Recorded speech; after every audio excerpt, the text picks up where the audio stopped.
ఇంతకుముందు madam judge గారు రజనీ గారితో నేను మాట్లాడుతూ ఉంటే మేడం నేను కూడా అదే అనుకుంటున్నాం. జడ్జెస్ ఎంతమంది ఉన్నారు మేడం అంటే ఎగ్జామ్లలో పాస్ అయ్యి జడ్జిలు చాలా మంది వస్తున్నారు, కానీ పై స్థాయికి వెళ్ళిన తర్వాత జడ్జెస్ ఒకరినొకరు రికమెండ్ చేసుకునేది ఉంటుంది. అక్కడ మాత్రం ఎక్కువ మగవాళ్ళే ఉంటారనమాట. కానీ టాలెంట్ ప్రకారం ఎవరికి తీసిపోకుండా అన్నీ నేర్చుకొని అన్నీ చదువుకొని వచ్చిన ప్రతి అవకాశాన్ని వినియోగించుకొని మహిళలు ముందుకెళ్తా ఉన్నారు.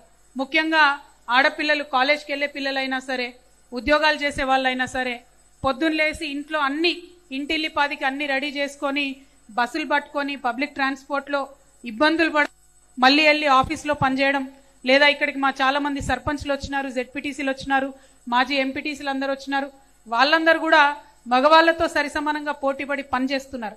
కానీ మనందరం ఎక్కడో ఒక దగ్గరకు వచ్చినాక ఒక సీలింగ్ ఉంటుంది, మనం ఎక్కడికో ఒక దగ్గరకు వచ్చినాక ఒక అడ్డుకట్ట ఉంటుంది. సముద్రం ఎట్లయితే ఎంత వేగంగా వచ్చినా ఒక చెల్లెల కట్ట ఉంటుందో, మహిళలు ఎంత తన్నుకొని ముందుకొచ్చినా ఎక్కడో దగ్గర ఒక సీలింగ్ ఉంటుంది. ఎందుకంటే మనం మొత్తం చదువుకొని ఒక జాబ్ చేసి ఇక నెక్స్ట్ ప్రమోషన్ వస్తుందనే టైంలో తల్లిదండ్రి పెళ్లి సంబంధాలు చూడడం మొదలు పెడతారు. పెళ్లి చేసుకోవాల్సిందే, ఈ ఏజ్ దాటిపోతే పెళ్లి ఎట్లా చేసుకుంటావు అని చెప్పి ప్రమోషన్ రావాల్సిన అమ్మాయిని పిలిపించి పెళ్లి చేస్తారు. తర్వాత ఒక 7-8 ఏళ్ళు గ్యాప్ వస్తుంది, పెళ్లి పిల్లలు అది ఇది. 7-8 ఏళ్ళు గ్యాప్ వచ్చినాక మళ్ళా జూనియర్ పొజిషన్కి పోయి మళ్ళా స్టార్ట్ చేయాల్సి వస్తుంది. ఇది యంగ్స్టర్స్కి, ఐటీలో పనిచేసే పిల్లలకి, బ్యాంకింగ్లో ఫైనాన్స్లో పనిచేసే వాళ్ళందరికీ కూడా ఉన్నటువంటి ఎక్స్పీరియన్సే. అంతెందుకు టీవీ ఛానళ్లలో పనిచేసే వాళ్ళకు కూడా ఒక్కసారి బ్రేక్ తీసుకుంటే మళ్ళా ఫస్ట్ నుంచి చేయాల్సినటువంటి పరిస్థితి చాలా పెద్ద ఎత్తున వస్తుంది.